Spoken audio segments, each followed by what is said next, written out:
to beat this, I even went to some black attorneys. They're like, oh, you need a white Mhm. attorney to go out there to fight out there. Remember they was telling us that? They kept telling us that. So everybody like, why y'all did?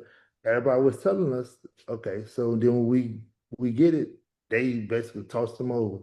I don't know Carmelo Anthony's parents. I'm not going to pretend as if I know anything about them or they made the decisions to live where they wanted to live because they wanted to be around white folks. But I'm always seeing when something like this happens, there seems to be these voices that come out of nowhere like, but that's what you get trying to be one of them. Hey, well, that's what you get. Instead of looking at the circumstances to why someone would actually make their decision. There's some truth and there's some reality that are mixed into that. Some of our neighborhoods haven't necessarily been the best. And we have been conditioned, depending on what our neighborhood is like, to actually get out as survival and to get into another neighborhood of whiteness as success.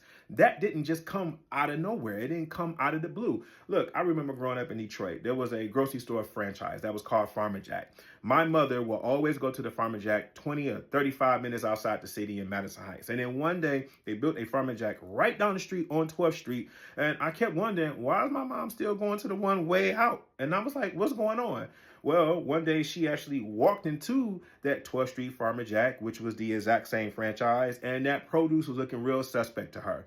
There has been factual evidence and studies that have shown that when they actually open up some of these franchises, they don't necessarily give us the best quality in our neighborhoods. And we know how they care about law enforcement. We know how they care about a lot of these other things, and somehow create this narrative that we don't take care of ourselves when we see that the budgets have been significantly different.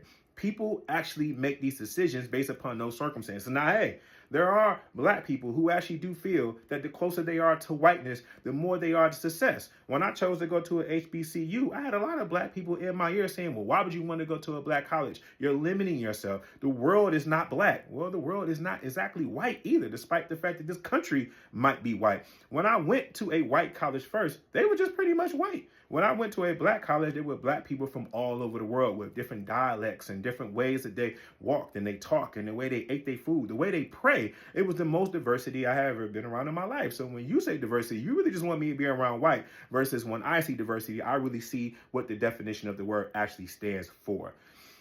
When I see people and I see these parents and their heartache and the fact that they were told multiple times to choose a white lawyer because that's how you're going to get out. It brings me back to these lessons that we keep learning over and over again with the tragedy. We are not blaming the conditions as to why somebody actually wanted to be there. But the one thing that has actually been guaranteed is that being around whiteness does not guarantee value. And it definitely does not guarantee safety.